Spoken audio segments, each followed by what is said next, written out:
Stop à 0 moins d'une minute. À tour de DDO, attention. 3, 2, 1.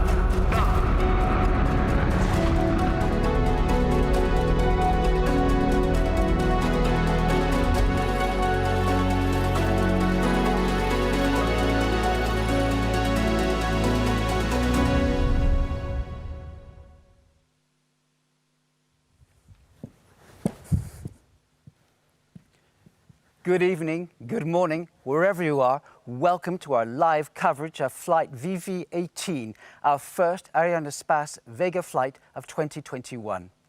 This is going to be some show. We're here in Toulouse. Why Toulouse? Because it's also the headquarters of Airbus. And we are launching the Airbus's latest commercial, sophisticated observation satellite. Just about the best in the world, the latest generation. And on top of that, there'll be 5 other satellites piggybacking along for the ride. We'll be able to tell you about those as well, because I have with me in the studio leading experts. My guru to the right is Damien, and soon Raphael will be joining me on the left, who will be able to tell you everything you need to know about Vega, everything you need to know about the Airbus satellites, and how it'll impact you and our lives.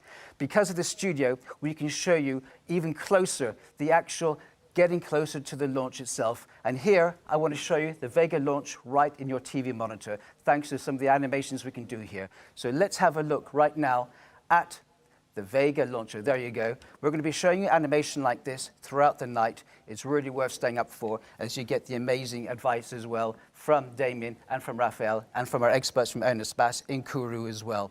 So do stay tuned. Of course, what we want to do is tell you that the countdown is coming very, very soon. And we should be going any minute now to Kourou as well, because we want to speak to the CEO of Arianespace, who's probably right behind me. I'm waiting for him to come up now, and it'll be Stefan Israel. Can Stefan see me? Hello. Good evening, yes, I hear you. Great. So tell me, how do you feel right now? So we are now 5 minutes before liftoff. We are all focused on the success of the mission. We are here in the Jupiter cell control with all our partners from Avio, from ESA, from CNES. And we are just now before the big event.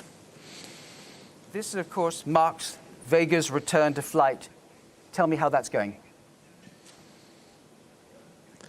So we are going to deliver tonight for Airbus, as you have mentioned, our main customer with Pléiades Neo and Earth observation satellite. We are going to deliver with 5 more auxiliary payload in piggyback, and this is a return to flight. So it means that it is coming after months of very hard work with our partners, and tonight we are ready for this mission.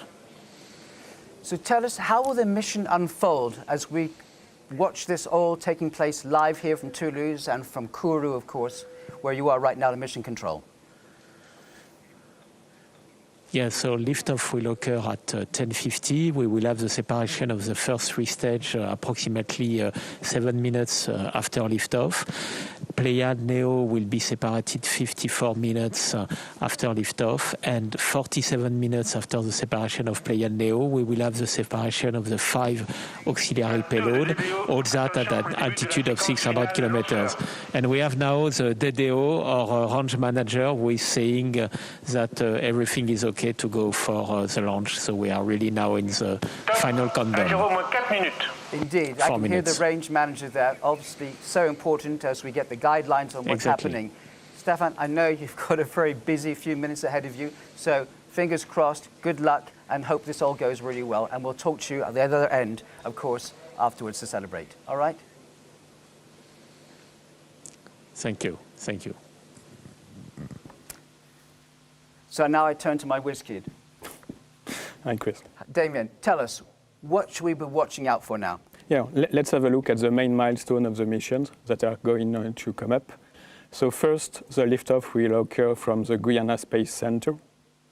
After the liftoff is triggered by the ignition of the P-80 stage, which is the first booster of the Vega launch vehicle. The second and third stages that we call Zefiro 23 and Zefiro 9 will continue the job of the P-80. They will increase the launcher velocity.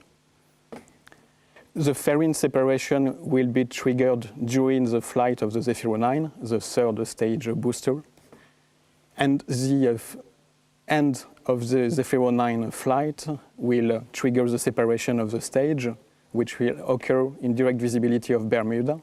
We have then the first ignition of the AVUM, which is the upper stage reignitable engine. The cutoff of the stage 8 minutes after the ignitions will occur in visibility of Saint-Hubert still.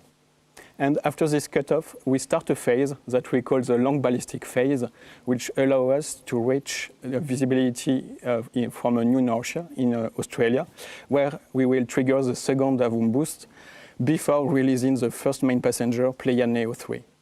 After the release of Pléiades Neo 3, we prepare for the injection into the orbit required by the auxiliary passengers with two boosts, the third and the fourth AVUM boost, which will occur in visibility of Galileo, and we have the sequence of separation of the 5 auxiliary passengers in visibility of Bermuda, one after another. The launcher will complete its mission with the 5th AVUM boost in visibility of Saint-Hubert in order to trigger the re-entry. Very quick question before we get to the final countdown. Compared to, say, when Thomas Pesquet went up to the ISS last week, is it the same orbit or? No, it's not the same orbit. We will start, of course, below the altitude of the ISS. At the end of the first AVUM boost, we are slightly below the altitude of the ISS. During the first ballistic phase that we discussed about, the altitude increases and we go beyond the altitude of the ISS, and we separate all our customers far beyond the altitude of the ISS. We can see right now behind us, here on the space wall, the team's getting ready for the final seconds before liftoff. Yeah, we see the mission manager who will announce us 1 minute before liftoff. Tell me the role of the DDO, as they call it in French, the range manager. The range manager is the guy who is in charge of monitoring the status of the different preparation for the operation coming from the ground and also acquiring the status from the launcher. And we're going to be going to the, how long do you think we've got now until the countdown? We are around 40 seconds until the liftoff. So we're almost there. And just also the ground stations, very quickly, in 10 seconds, their role? Yes, we have several ground stations around the Earth in order to allow us to get direct data coming from the launcher and provide you with the actual status. So we're there now, so now let's listen in and watch. À tous de DDO, attention pour les décomptes finales. 10, 9, 8, 7, 6, 5, 4, 3, 2, unité, top. Allumage P80 et décollage V18.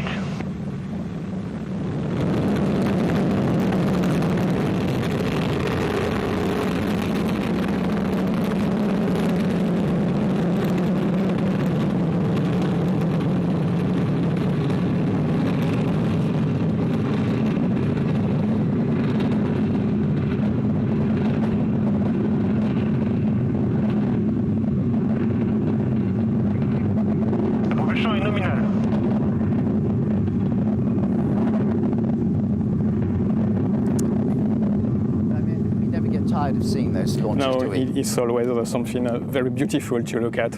So we're into it now. What happens?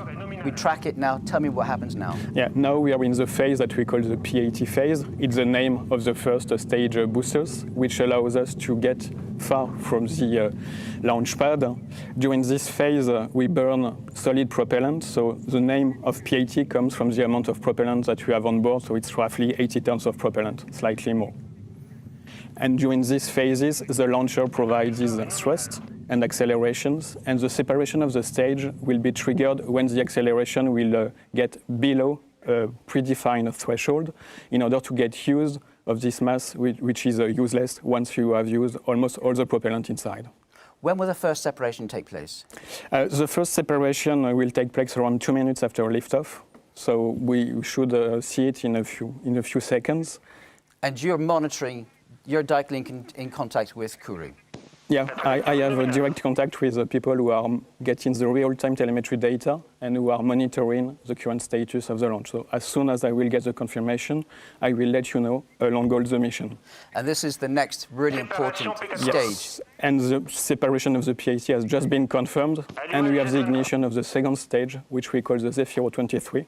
So confirmation, the first separation has gone ahead as planned, which is what we were looking for. Yeah. What happens next? Now it's the job of the second stage, which will increase still the launcher velocity and the altitude in order to provide additional energy to the launcher.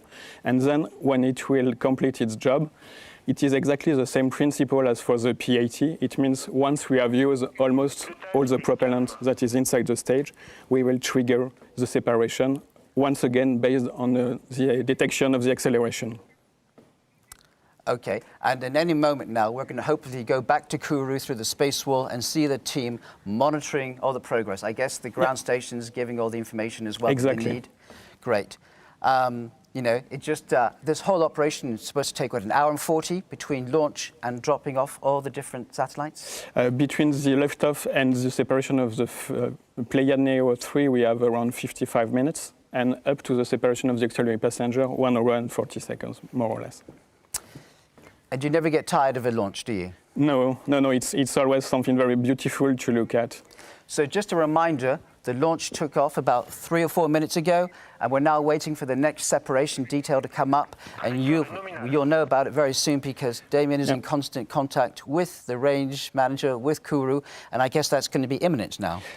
We are getting close to the moment of separation, but we are still waiting for the final moment. And just a reminder, you're watching us here from Toulouse, where Airbus has its headquarters, where the satellite was made. And I have Damien here from Air and Espace giving me all the latest information. And I'm going to be joined here very soon by Raphael, also from Air and Space. Yeah. I want to share with you the fact that the separation of the Zefiro 23 has been confirmed. And we have the start of the roll maneuver before igniting the Z9. This is very good news, right? And the fairing has been separated as well. So that's great. So come on in now. So what we want to do now is we want to go through what the Vega launcher is like. Exactly, and Raphael will present you. Raphael? Hello. Let's go now through the magic of the studio and look at this Vega launcher. Launch rocket and take us through everything. Come out of the ground magically. So it's actually, the Vega launcher is actually much bigger than this, of course. It's 30 meters tall. It weighs a little less than 140 tons. And it is composed of 4 stages, each playing a key role in the smooth execution of the launch mission. So the main stage that we see here is really the one who is going to put the Vega launcher out of the Earth to extract it from the gravitational effect of the Earth. You see also that there is like a conical interstage that is making the junction between the first stage and the second stage, which diameter is slightly reduced to 2 meters, and the first stage was 3 meters diameter.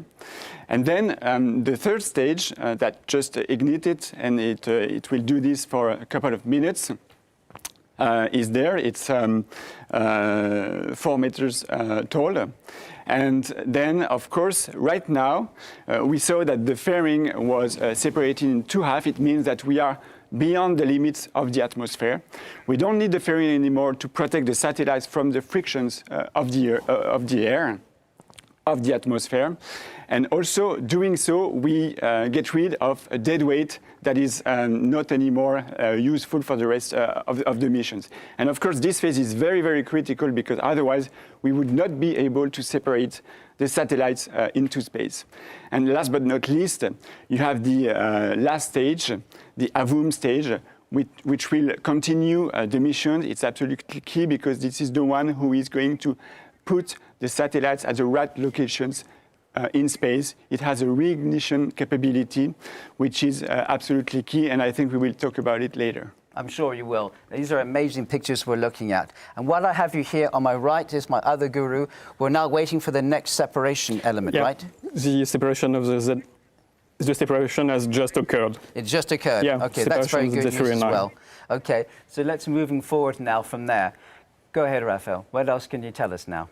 Maybe on the Avum. Yeah. So I said that it's absolutely key technology because, especially for capturing the small satellites markets, because these are very specific satellites that typically have very limited propulsion capabilities. So it means that they require the launch vehicle to separate them as close as possible to their operational orbits. And we do this with several boosts in order to address complex missions. And doing this, it allows us also to optimize the filling ratio of the launch vehicle in order to share the cost of the launch between all the passengers. This is like carpooling in space. And that's the reason why we have Pléiades Neo, and we have 5 other smaller satellites who are all taking part in this ride together. It makes sense for everyone. Exactly, from CubeSats to a little bigger satellites, it's very convenient to actually capture this market and to improve and augment the launch opportunities that we have with our launch vehicles. And you're, of course, continuing to track what's going on there, right? And We are currently in the phases just before the ignition of the Avum, in the phases where we tilt the launcher in order to get the correct orientation just before ignition. And as soon as I have the information, I will let you know. Okay, and that Ignition confirmed. Ignition's confirmed. Okay, so now we have the Avum, and that's all going well now. It looks like it's going well, so it's a very key step right now, because this is really the Avum that is going to do the rest of the missions and to do the last orbital maneuvers in order to, like I said, separate the satellites one by one at very specific locations in space. Thanks, Raphael. We'll come back to you, okay? Let me introduce now François Lombard, who's actually with Airbus Intelligence. You're the one with the commercial responsibility of dealing with all these satellites' information and data and getting the customers to be able to use it. Welcome. That's right. Your thoughts so far? Well, good morning to all. My thought, I feel relieved, happy, and fully excited about the next steps. I understand it all goes right, and I'm looking forward to the following steps of this event. Because this has been a work in progress. It's been about 5 years or so. Yeah, it's a long journey actually. It took about 5 years to actually get there to the first satellites. Just to mention as well, almost 1,000 people, men and women, working on this in the Airbus team. So a big journey, and I'd like to thank them because it's really their success that we see today. And it's only the start of the journey because we'll have the second satellite, which is planned for July. Next launch, and we will have 2 other satellites which will be launched in the course of 2022. So big journey in front of us, and then 10 to 12 years of hard work with our customers using the imagery of these satellites. As I said at the beginning, as we went on into this live coverage, this is a huge technological advance, a generational hop. Explain that, because I think you can really focus in on some amazing things now. Well, typically here, these satellites and the next 3 Pléiades Neo, they will provide 30 centimeter native resolution. So it's a very high accuracy of the imagery, and that's the best you can get on the commercial market. There are only 2 companies in the world that can provide you that. And we have put further other innovations on top of that. You will have laser terminals on these satellites, so you can communicate directly with lasers. You will have a lot of agility and a huge capacity. So in the years to come, you will see a lot of this data actually going into many applications, and we'll speak about this. And we also have to point out that this is Neo 3, but in fact there's 4 altogether going up. Yes, exactly. And it's part of a much bigger constellation, so part of a much bigger story.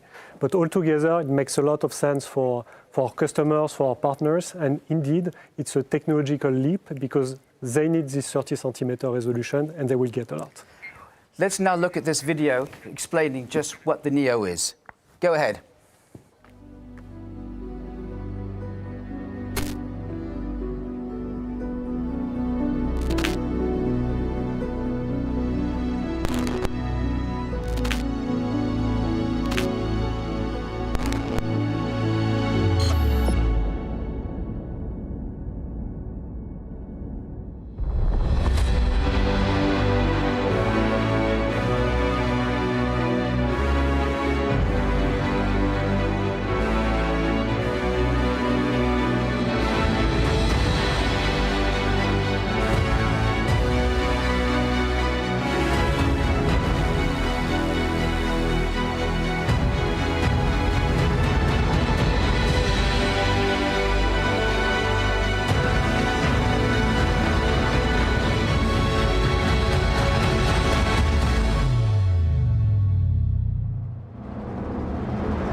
Spectacular. Now, at the beginning, I said this was a generational leap because you can do 30 centimeters, zooms in. You know, one key issue could be urban planning. As cities become megapolises and more of us move into towns and cities and become more dense, this kind of technology and what NEO can offer will be essential. That's right, Chris. There are many applications. Urban mapping is one of the key ones because of the density of cities, which is growing, because of pollution, because of many areas. Here you see one image actually, which is at 50 centimeter resolution, so previous generation. But you see a city with a lot of density, a lot of complexity, water, buildings, and many things. On the next page, you will see afterwards that we can play actually with artificial intelligence to get more data out of these images. This is what you see here. Okay, first of all, explain what are the different color codes. Obviously, I can tell a river. So, yeah, the river is in blue, obviously. In pink, you will see the buildings, so people living there. You will see in green the areas with vegetations, trees, and so on, and the roads, and many other things. What's important is that this type of map is very precise. So you can use it for many things which are important missions. If you have waters going up, a flood, for instance, you can really see and calculate what will be the impact on the buildings. If you want to change a bit the environmental impact on the city, you can work very precisely on your vegetation map and get also some monitoring out of that. Finally, maybe worth to mention, you can look at the economic activity. Here it's one map, but actually the satellites, they are coming, and they give you very precise information. You can look at objects, cars, people, and you can actually derive information from that. Question though, this is 30 centimeter. What is it until now? Well, until now, Airbus was providing 50 centimeter and above, which was providing already a lot of information and very strong position on the market. But clearly, the market is expecting more.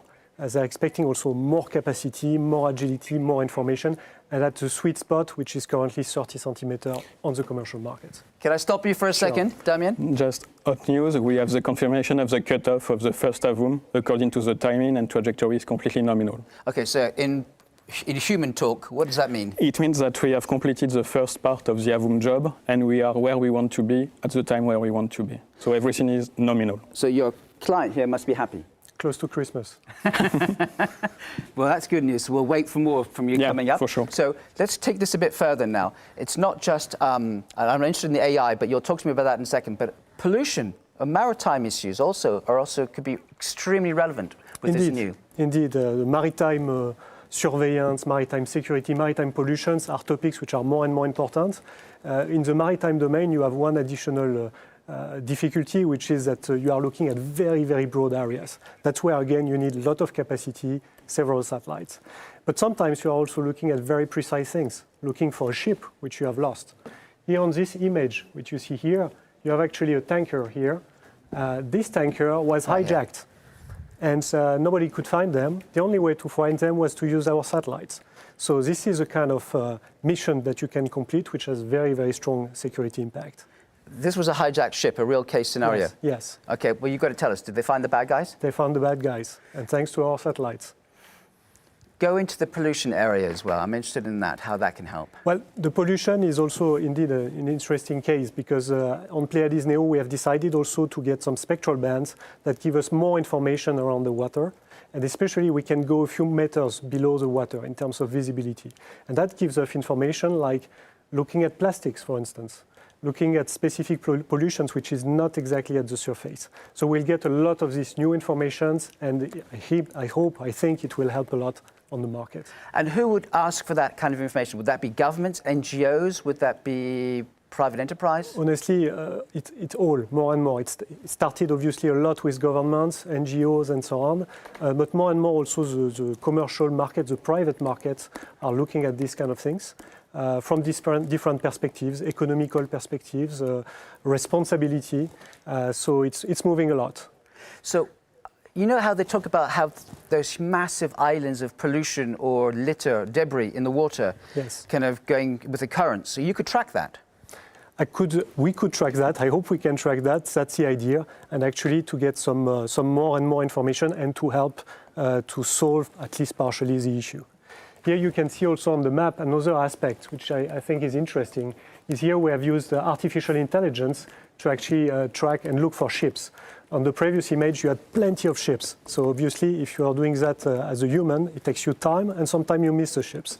Here with the artificial intelligence you get it automatically, very performing, but only if you have good images.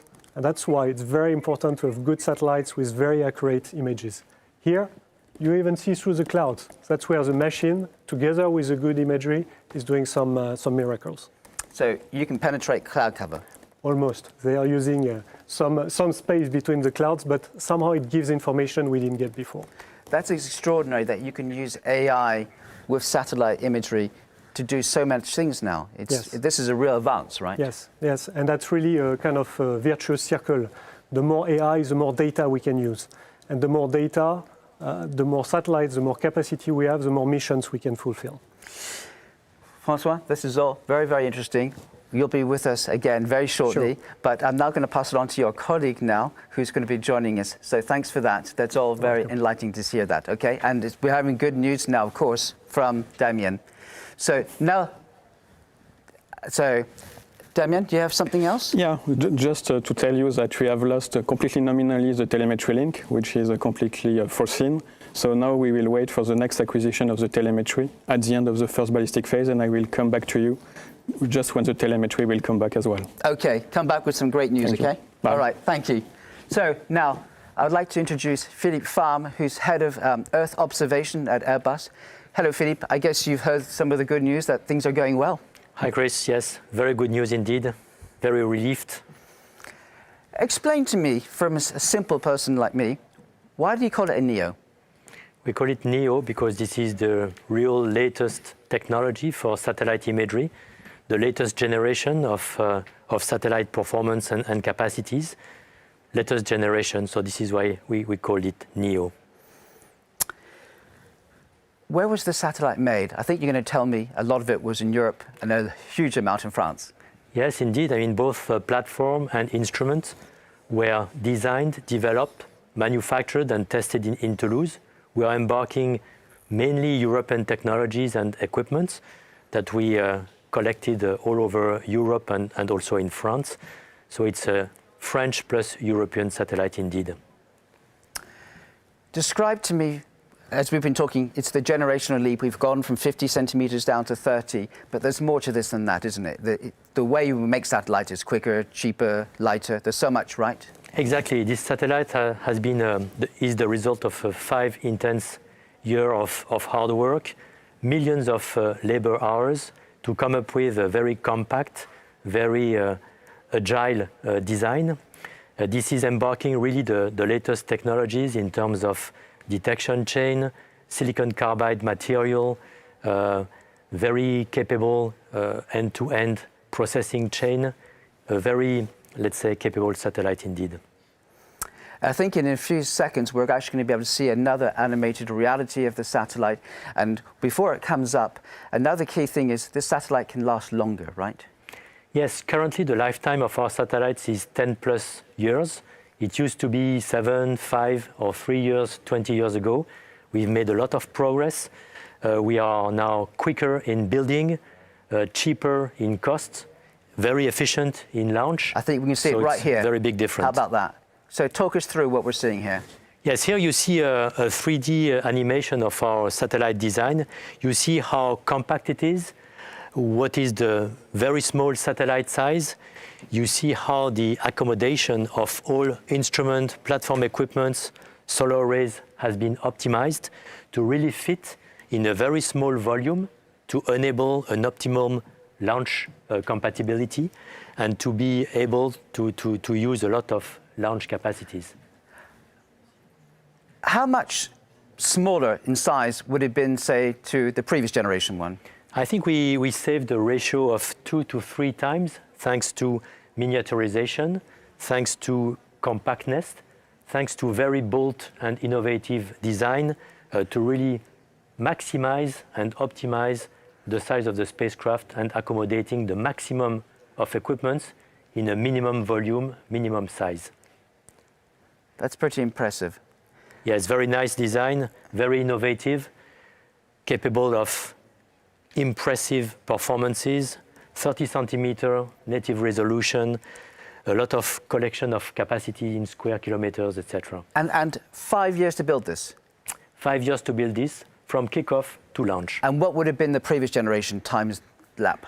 Usually, with the design, the manufacturing, and then the launch, it used to be 7+ years, even with lower capacities, lower performances. Now we have industrial processes, far more, I would say, and quicker methodologies from design to manufacturing and test, which allowed us to have far more performances in less costs and quicker time to delivery. So it makes you wonder, we'll talk about the future in a bit, but what could you achieve in 10 or 15 years from now to be extraordinary? Well, you know, we are working on constellations, on building more and more satellites in terms of numbers, in terms of time to delivery, in terms of launching several satellites at once. So we'll continue to improve, being smaller, being quicker, and being less costly to launch and operate. Okay, now the chicken and egg thing for both of you.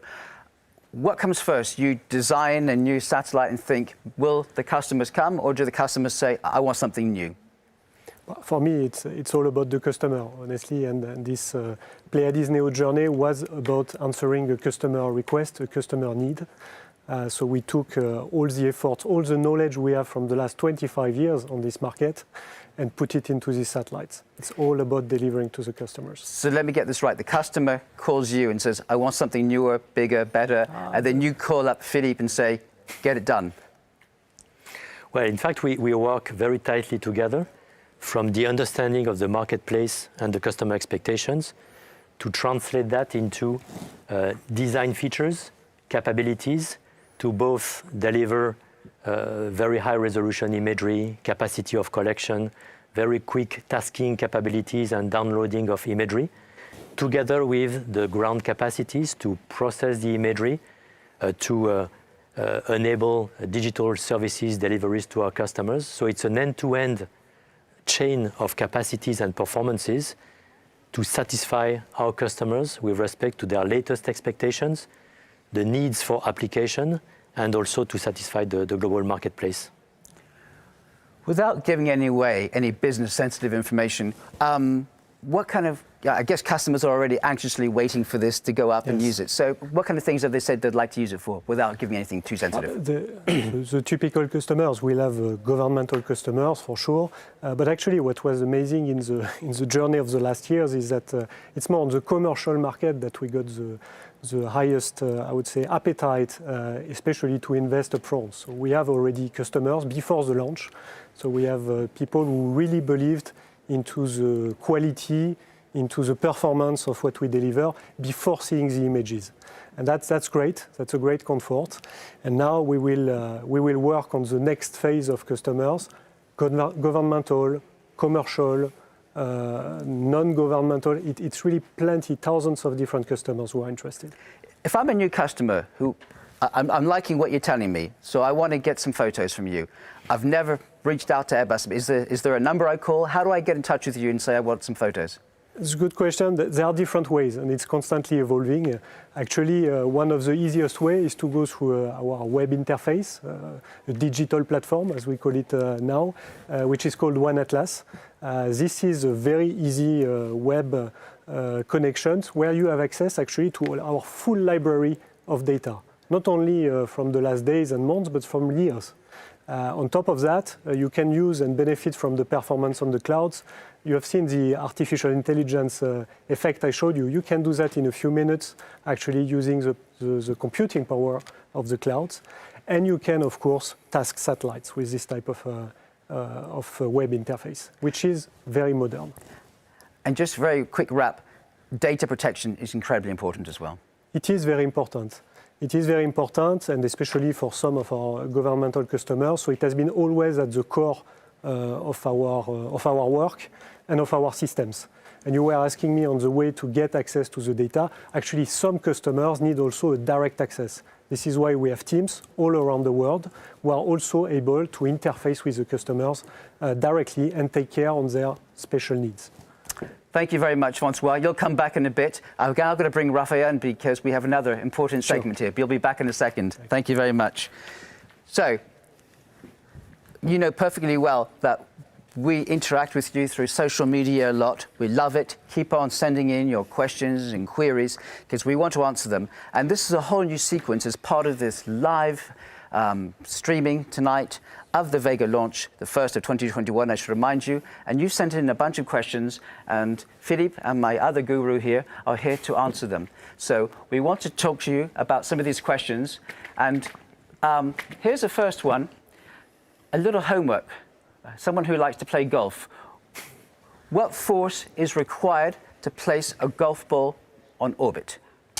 Well, this is an excellent question that still requires some simplifications. So let's consider a golf ball that is placed on the equator. So it already benefits from the rotational speed of the Earth. So the whole point in putting the ball into orbit is to give it a speed of at least 8 kilometers per second. If that speed is lower than this limit, then the ball will fall back on Earth because the force applied to the ball is weaker than the gravity force of the Earth.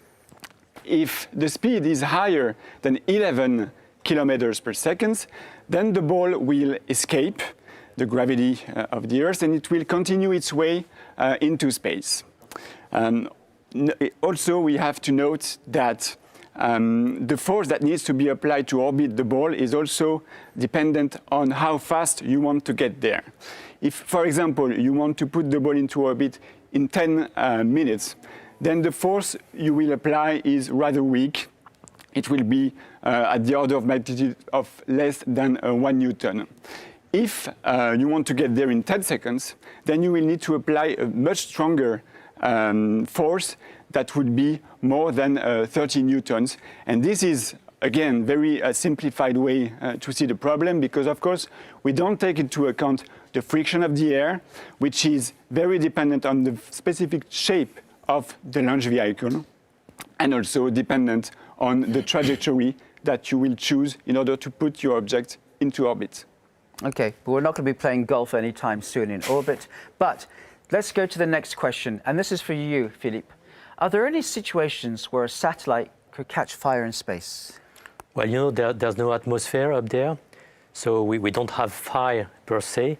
We may have some other failures like electrical shutdown, short circuits, propulsion issues and failures. So this is the kind of failures we face in orbit on satellites. And then you have to resolve that remotely to solve the issue and to get back on track. And regarding launch vehicle, what we do is that we passivate the upper stage. It just means that we drop the residual propellant in order to prevent from an explosion due to a sudden heat from the sun. This is very key in order not to generate debris that would be caused by the explosion. This is required by the French space law, which is one of the most virtuous legislation framework in the space sector. Fantastic. Now let's go to a third question here. We're getting a lot of questions about, you know, we talked about this earlier, Philippe, the mega constellations. There's so many satellites going out, the CubeSats, there's tiny ones going up there. And so we're getting a lot of questions about increasing risks. Could there be collisions?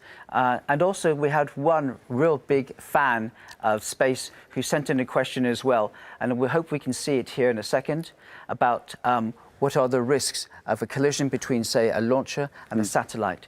Hopefully we can see that now. Well, there we are.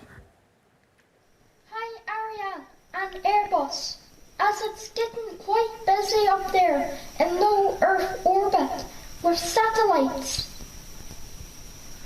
Okay. How is it worked out from the launch time to satellite deployment that they are safe from collision by other satellites?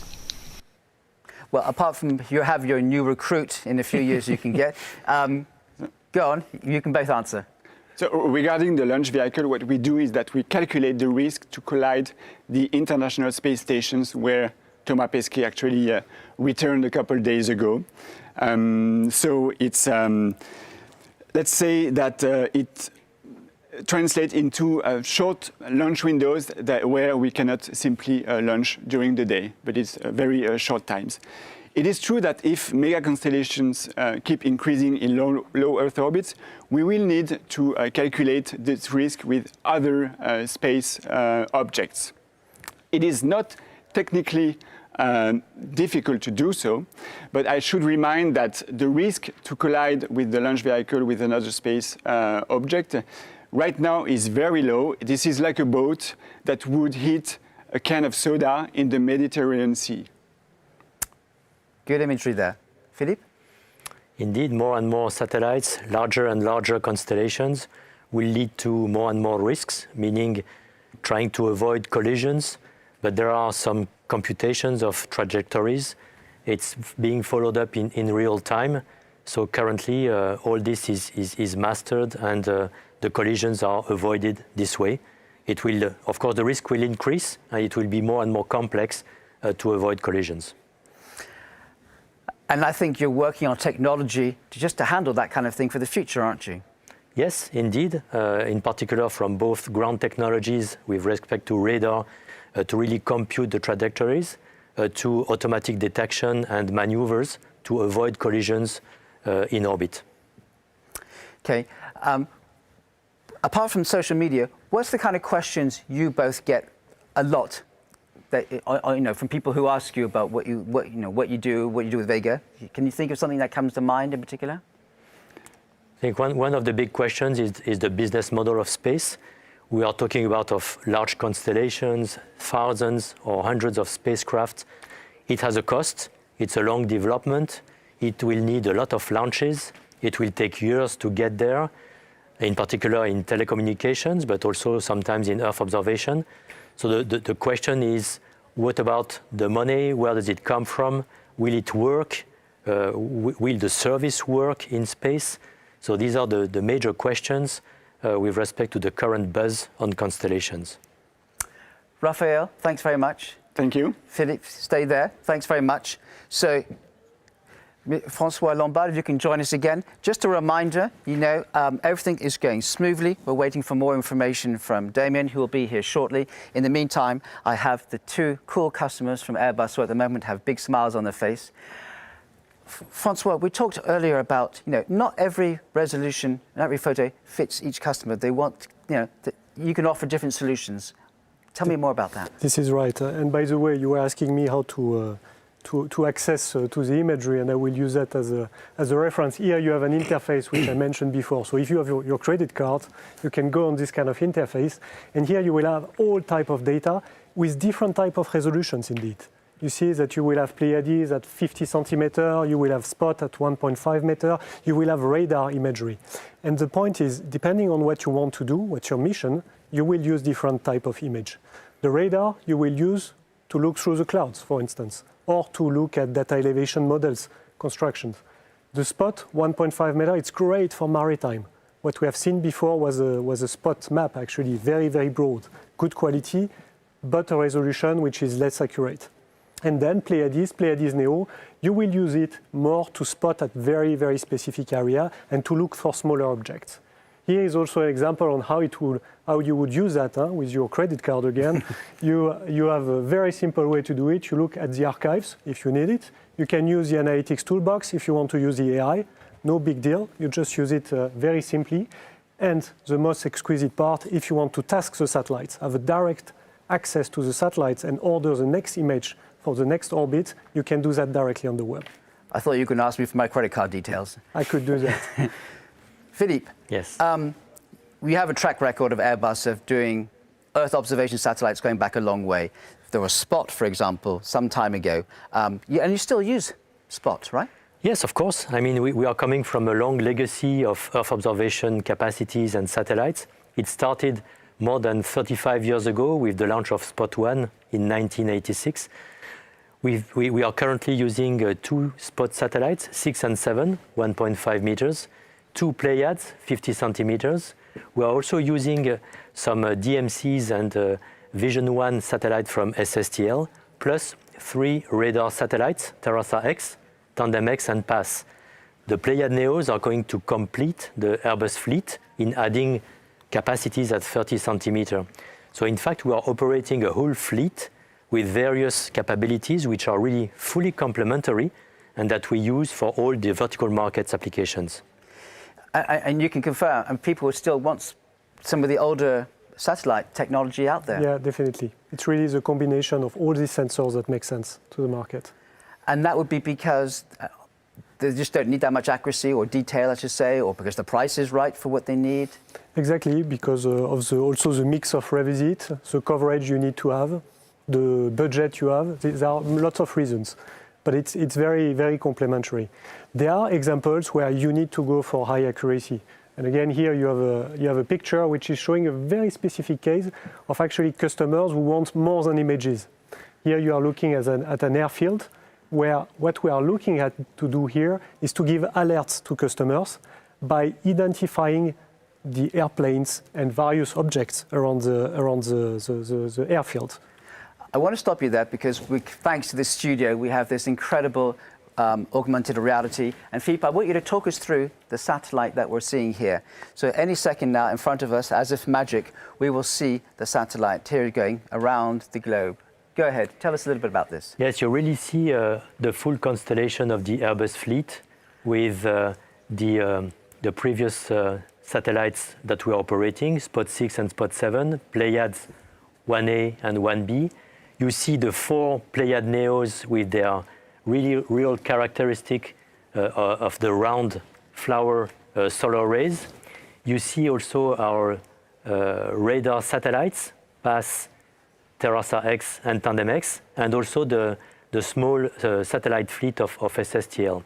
So with this bunch of satellites, this fleet, operating at various, let's say, characteristics in terms of resolution, swath, and capacity of collection, we aggregate the data to provide our customers with what they expect in terms of use cases, services, or products in various vertical markets. If you were talking about maritime, agriculture, local-based services, defense, etc., we all use a combination of those sensors.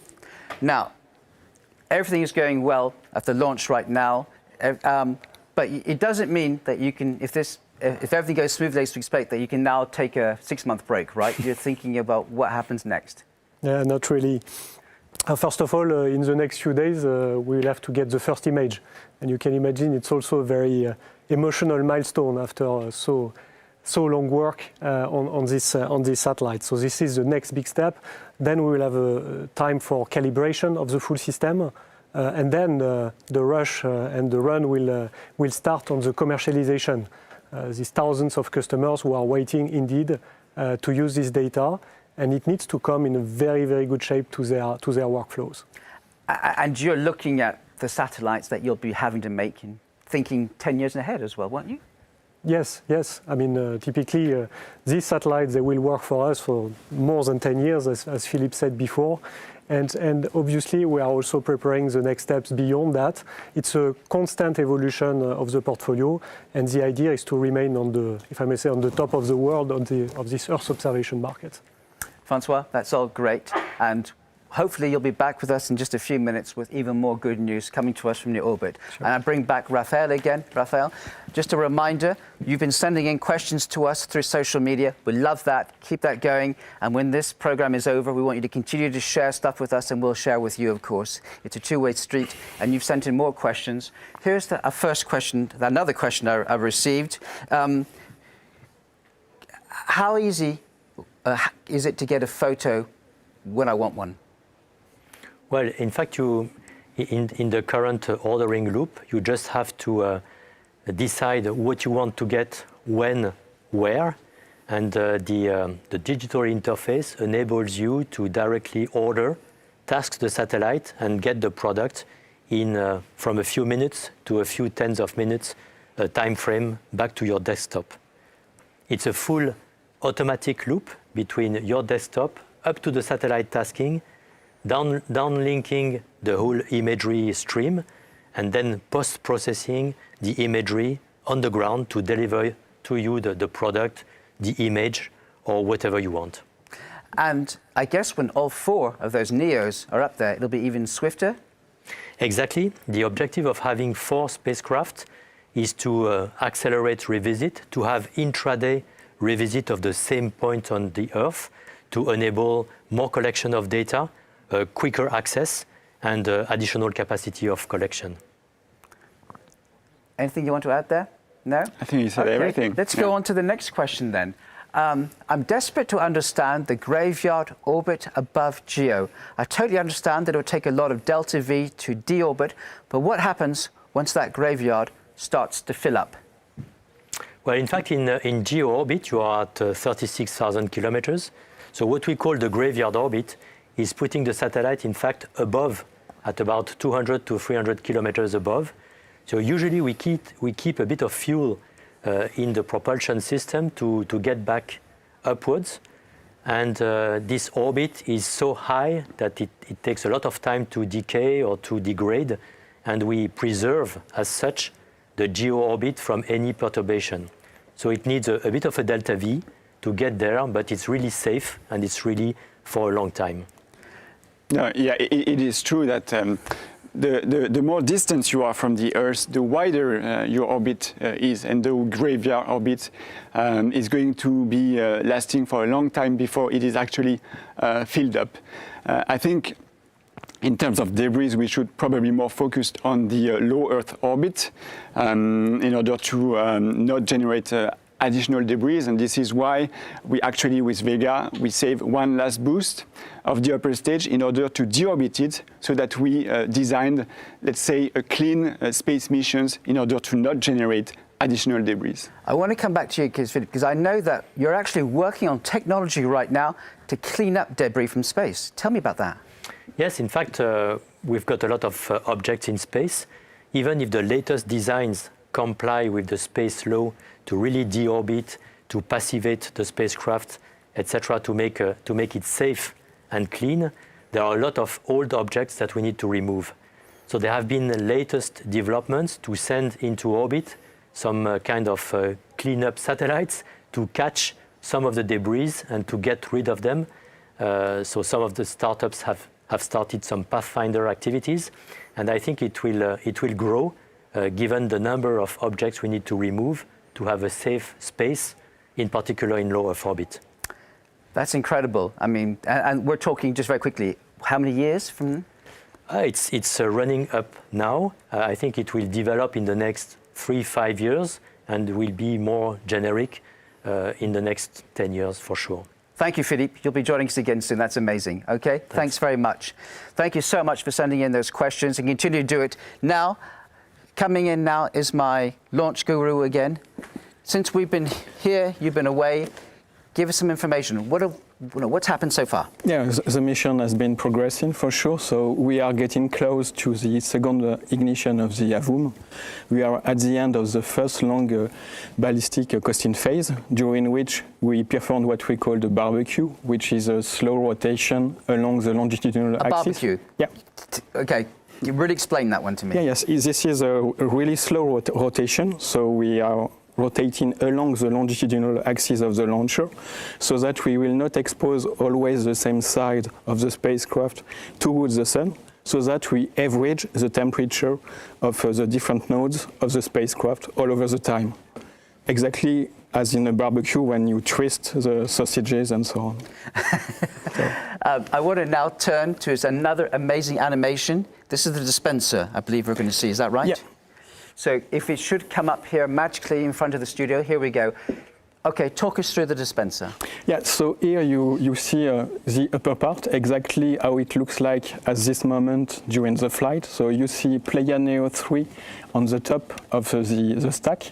It is the upper passenger. It is mated onto the rest of the stack thanks to an element that we call the interface ring. It is made of a clamp band. Basically, it is just a band that is tightened. And we are below the interface ring. You see a shape in the form of an hexagon, a black structure. This is what we call the SSMS hexa.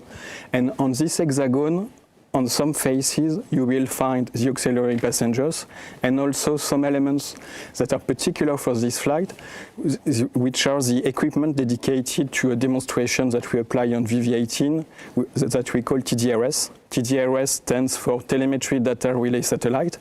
Basically, the principle is that instead of sending the data from the launcher down to the ground station directly, we will go through a relay satellite. There is a set of such satellites that are currently orbiting around the Earth, and so the Vega launch vehicle will send exactly the same telemetry directly to this satellite that will relay the telemetry to Washington, and then from the US it will go back to CSG, where we will decommute the telemetry data. And the big advantage of this TDRS system is the fact that we can ensure a full coverage of the flight. We will have no telemetry hole because we will not depend anymore on the location of the ground station. Where is this built? There are different equipment. Some are commercial off the shelves, so they are bought mainly by US suppliers, and some other equipment are performed in Europe by other industrial suppliers. And everything is integrated during the integration of the upper part. So part of it was performed in Brno, in the Czech Republic, and the end of the operation was performed in French Guiana, when we made also the auxiliary passengers and Pléiades.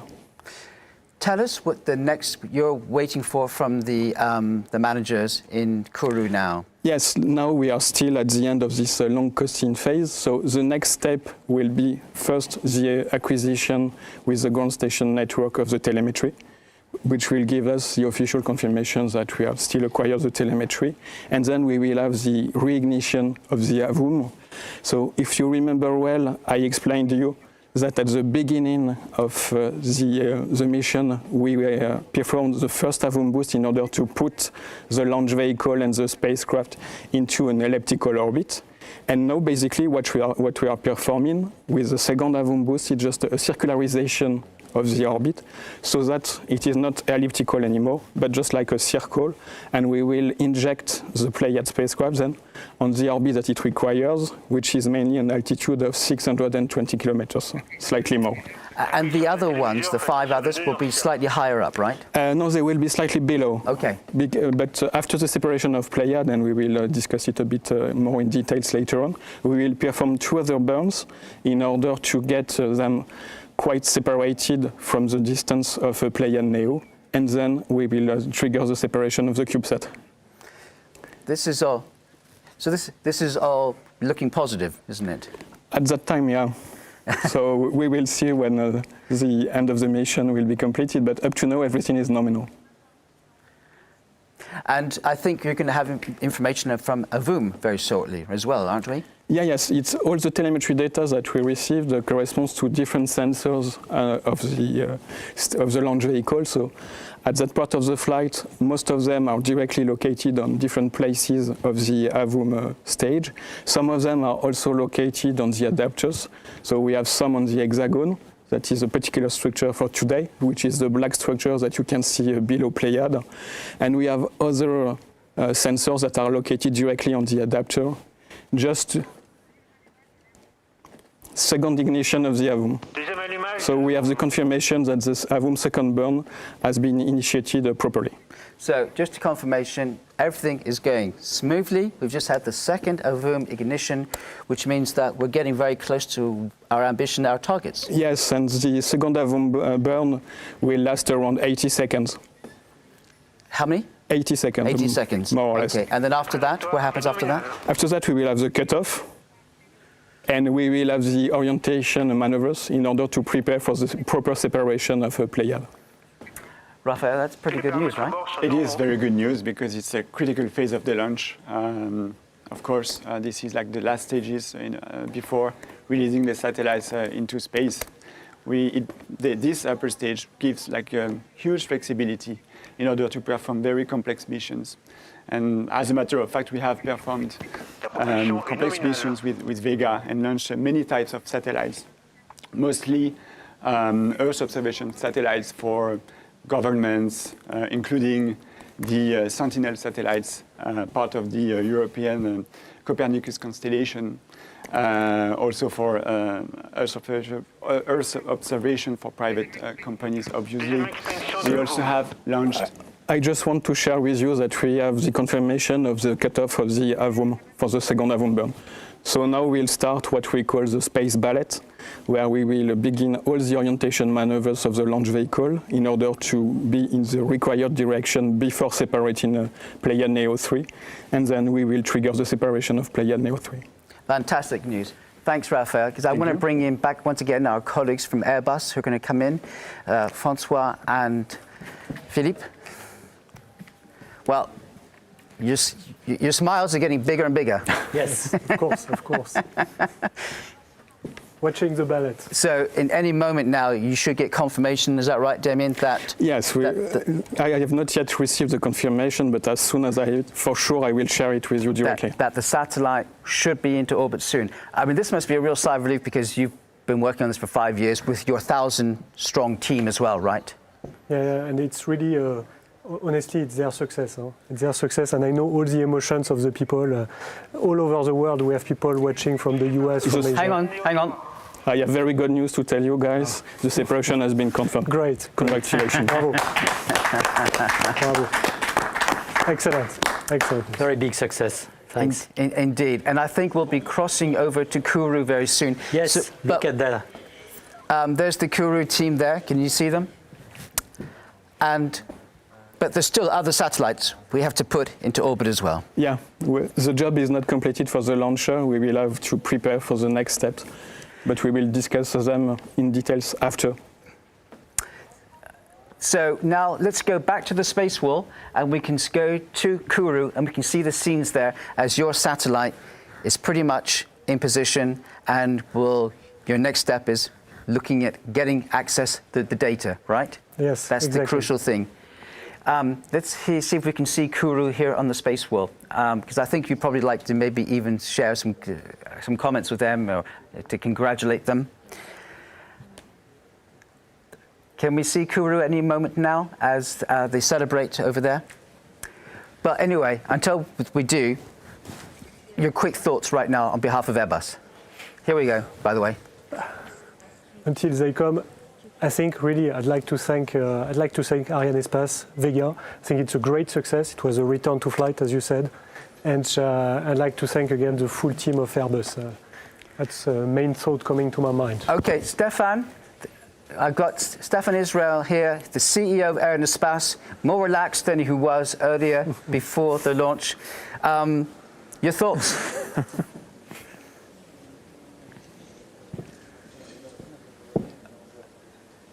Yes. So I want to thank our Airbus customer. I see on the screen Philippe and Francois. They are all the partners for us, demanding partner, which is normal when you have an ambitious project.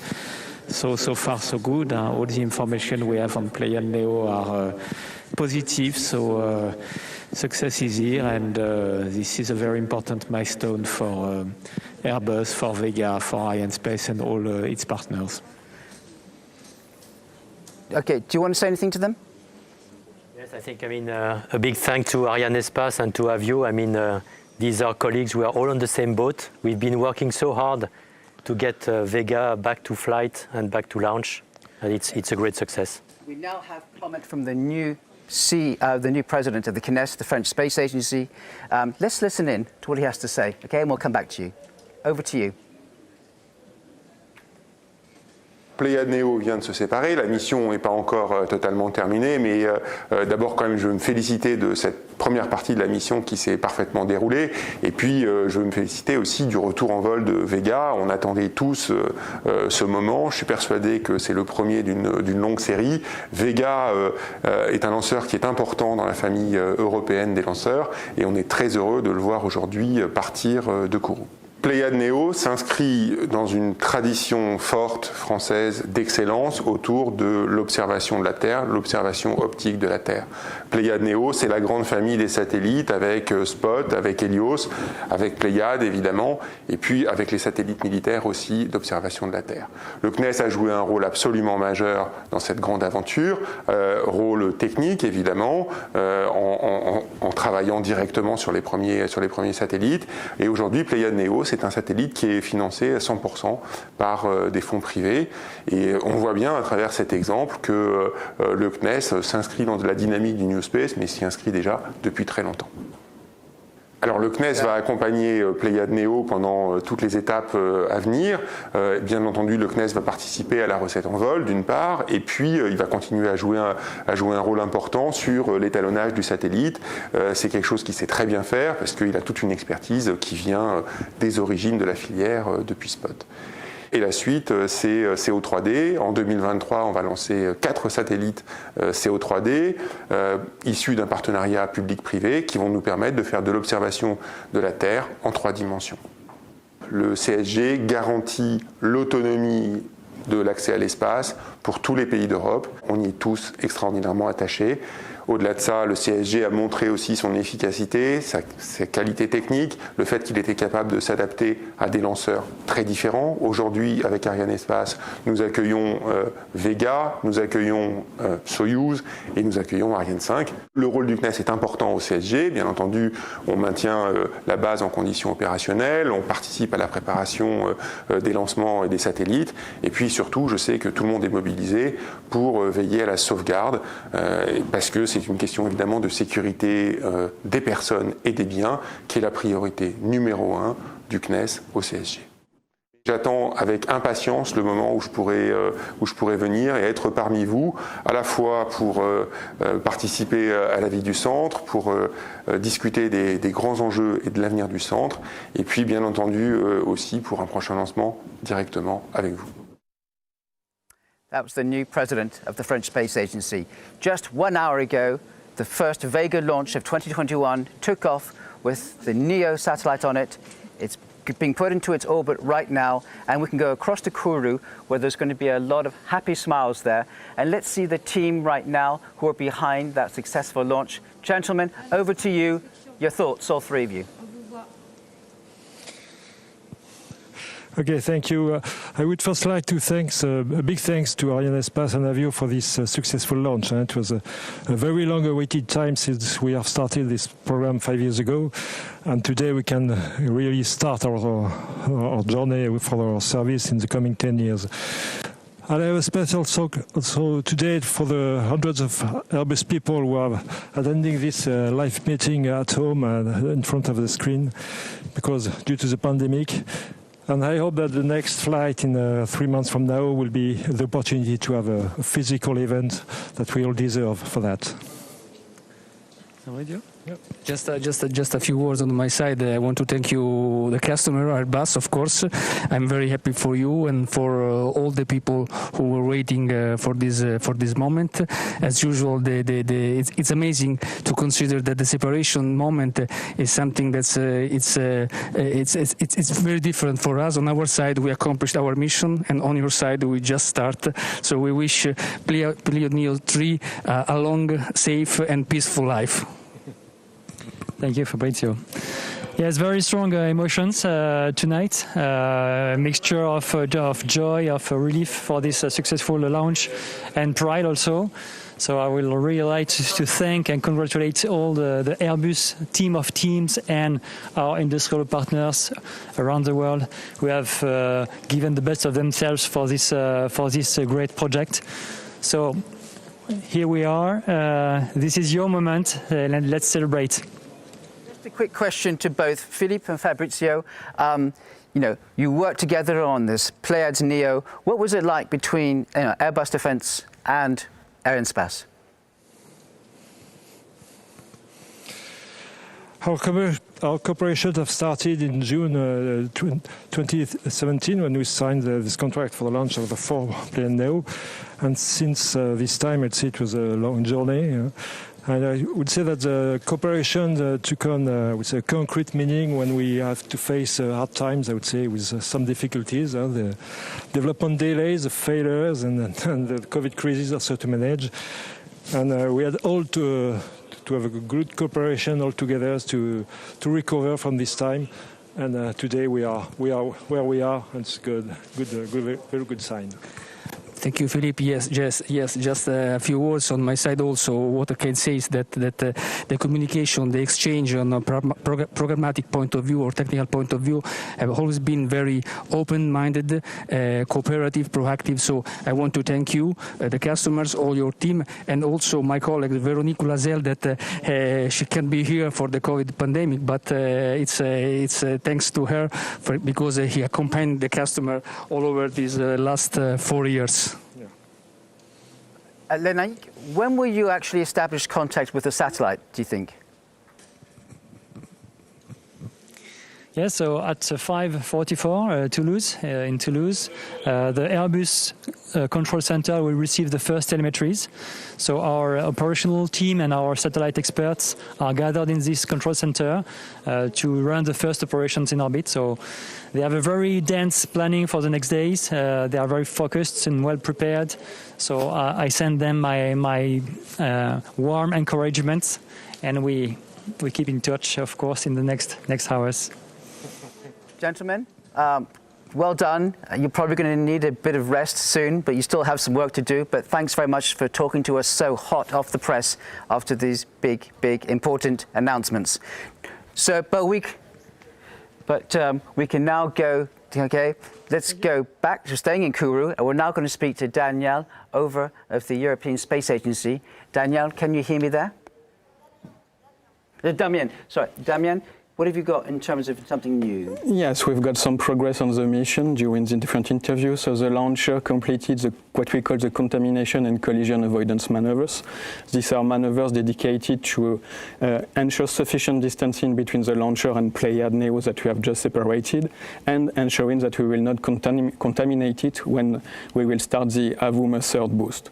The AVUM third boost has been ignited and has been completed successfully, and currently we are in a phase that we call the long coasting phase, number 2, between AVUM 3 and AVUM 4, in order to go to the orbit required at the end by the auxiliary passengers, 10 kilometers below the altitude of Pléiades Neo 3. Okay, gentlemen, thanks very much. You can now take a break now, a much needed break. Your heart was beating quite a lot in the last hour or so. So thank you. While I bring in, we'll be talking to you again soon, I'm sure. Raphael wants to join us now.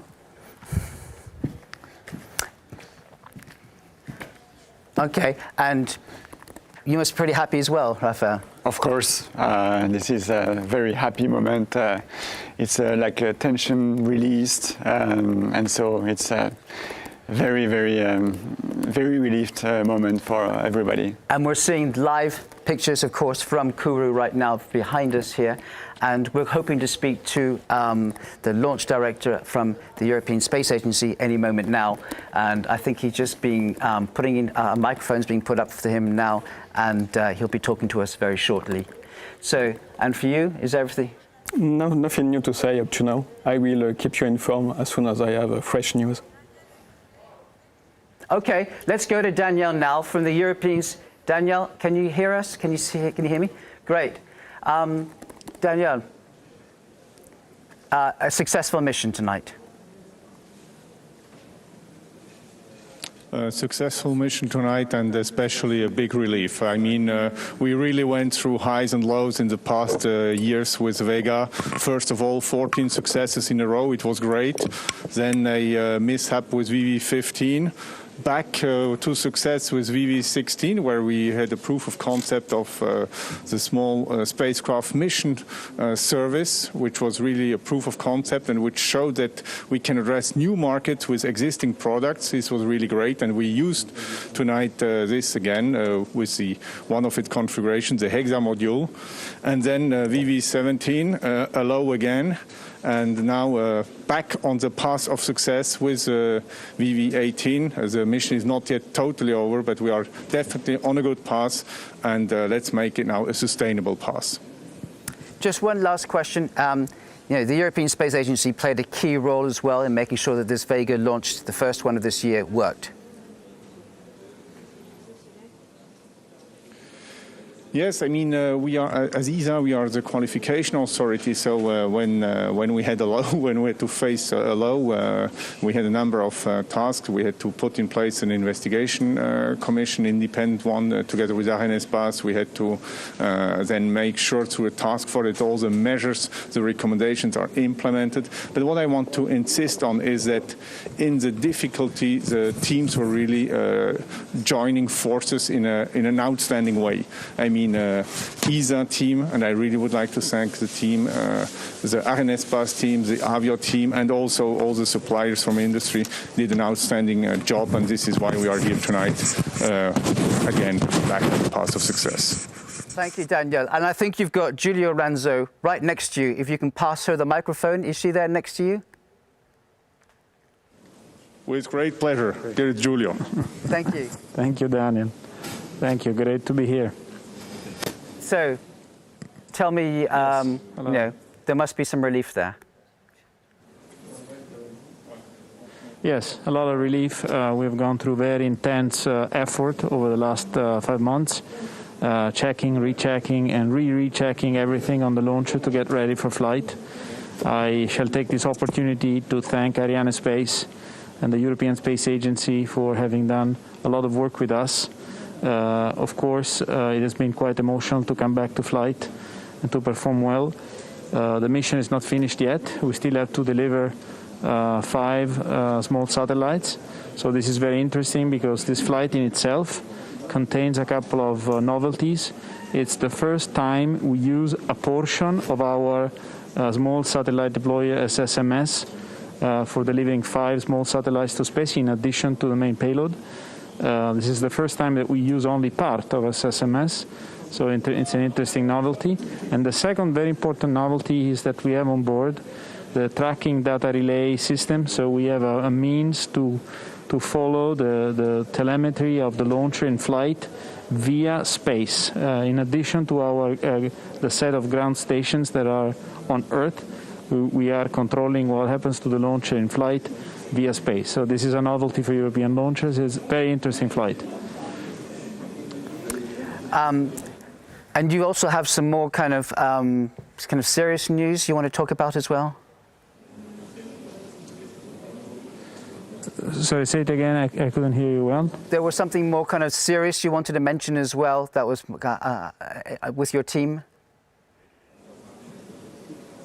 Yes, of course. As I said before, I really want to thank our team. They have worked under a lot of stress.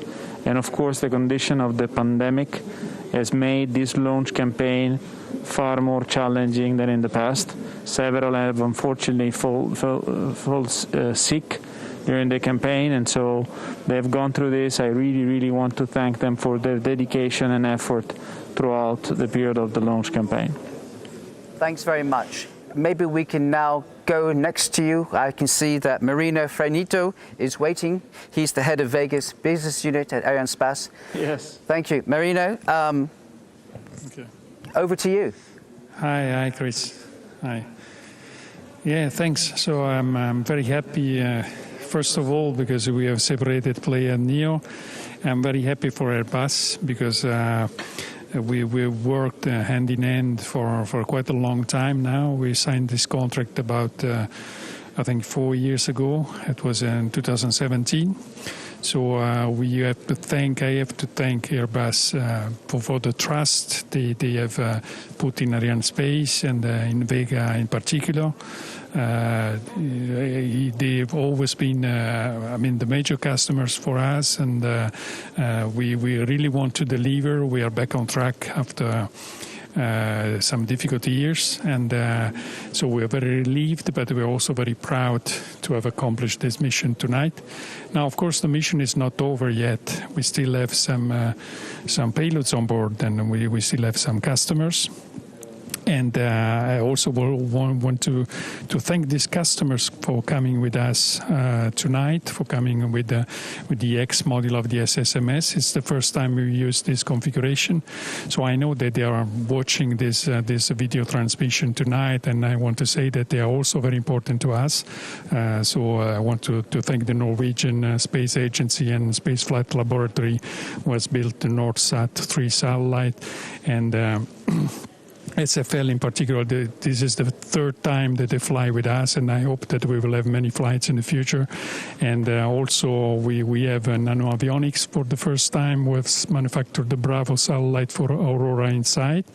We have the Lemur satellites from Spire, and we also have the ELO satellite from Eutelsat. So we're also looking forward to embarking more and more satellites of this kind on the next SSMS missions. And I'm sure that we will serve the new space market with our reliability, flexibility, and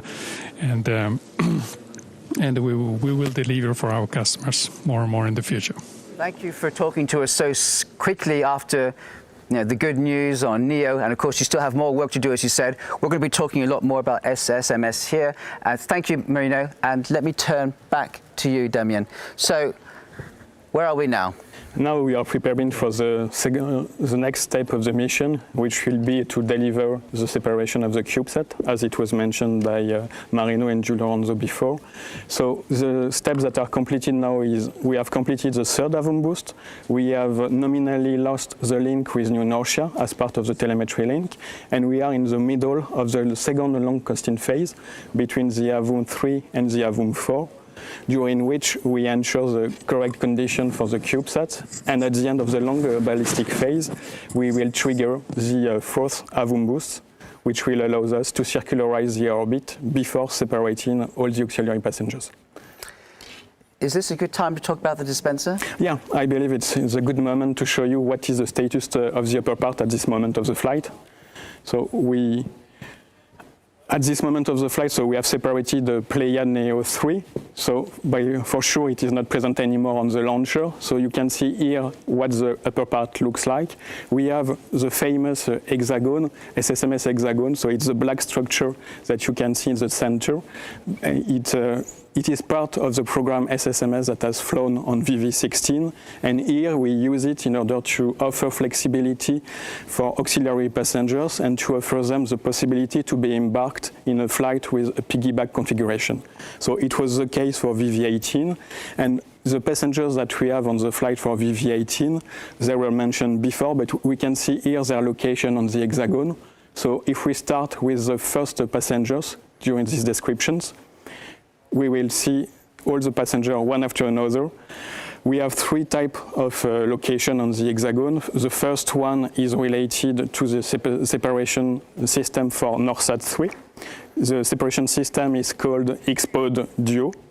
This is a separation system that has flown already on VV16.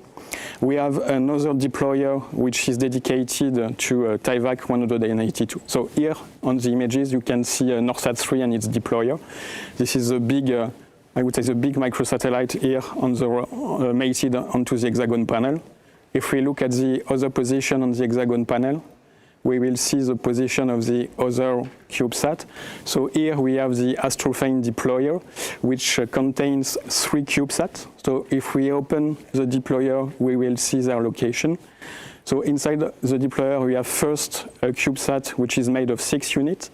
It is called Bravo. And next to it, we have 2 CubeSats made of 3 units each. The first one is Lemur 2162, which is in the lower position, and the second one is Lemur 2161, and it is located in the upper position of the Astrophane deployer. What is important to know also about the Astrophane deployer is the fact that in this configuration it is made of 3 doors in order to separate the spacecraft one after another and independently of one another. It means that we do not have to separate all of them in one shot, which is really important for us because it allows us to ensure that they will not collide. Because if we separate all the CubeSats at the same moment without controlling the directions, there is a huge risk for them to collide shortly after the separations. So this is why why we trigger the separation one after another. And this is the same for the other CubeSat, the last one being TAIVAC 182A, that you can see here in the lower position. It is the golden structure, and it will be separated independently of the other in the same sequence of separations, applying sufficient delay between the different separation and control the orientation in order to be sure that we separate them in the right directions. Rafa, you were earlier on in the program, you were talking also about the dispenser and about the piggybacking and how this is also practical and useful. Yeah, it is useful because we see a booming demand for launching small satellites today, from CubeSats to bigger satellites of hundreds of kilos. And the SSMS service, we saw it tonight, is the perfect solution to actually address this demand. And I would like to take the opportunity to remind that we have opened a competition to offer a free ride for a CubeSat to be launched, our future rideshare opportunity using our launch vehicles at Arianespace. And the competition is open until May the 14th. The winner will be announced in June the 16th. And you only need to apply on a website dedicated to the Vivatech Challenge event. And doing so, Arianespace is really committed to support a project that is going to improve life on Earth, either through a space application that is an innovative one, or through a scientific project that will improve our knowledge to be shared between everybody. And so we are really looking for passionate and innovative candidates for this competition. This is very, very exciting. Sounds like a fantastic competition. So if you are interested, remind me of the dates, the deadline. The deadline is May the 14th, and the announcement is going to be June the 16th. Okay, the announcement, June the 16th. Damien, I guess what we want to do now is take a deep sigh of relief, breath, and go through what's happened, yeah? Yeah, let's have a recap of the status of the mission. So the liftoff was perfectly completed from CSG. Then we had the functioning of the three solid boosters, P80, Zephyr 29 and Zephyr 9. We had then the first AVOM ignition and the first AVOM cutoff, which allowed us to put the launch vehicle onto an intermediate orbit towards the orbit to be reached at the end of the second AVOM boost in order to release Pléiades Neo 3 on an altitude of slightly more than 620 kilometers. And then we prepared for the separation of the auxiliary passengers. So we have completed the third AVOM boost. We are in the middle of the long ballistic phase. And ahead of us, there is the fourth AVOM boost, and then the separation of all the auxiliary passengers that is performed in one sequence. But as you can see on the movie, slightly delays between each separation. After this separation, the mission is not completed yet for the launcher. It still has to perform its final boost in order to re-enter and not leaving a debris into the low Earth orbit. And as you know, for the next step, you can follow them directly on the internet, as we will not cover them live. That's right. We're coming to the conclusion of our programming here. And like Demi just said, you'll be able to see through the animation that we'll be providing on the screen the latest stages of the satellites, the other satellites, the 5 of them being placed into their various orbits. We're going to show you in just a few seconds the main moment on the successful launch as the first Vega of 2021 went up into space. This is just a time for me to say just a couple of thanks to a few people. First of all, thanks to my 2 gurus who saved me here, who are the experts here. I want to thank the Airbus teams. I want to thank Arianespace teams who helped us put this all together. And I want to thank also the studio people here who did an amazing job and allowed us to communicate. We all know how difficult it is right now to communicate right now in the situation that we know, and yet we managed to share this with you. You got in touch with us through the social networks. Continue to do that, and we want you to stay in touch. We will continue to share everything that we can with you. So thank you so much for watching us, for what's been a successful and a great flight, and we really hope to see you again very soon. And why don't we just end with a replay of the big moment. Bye-bye for now.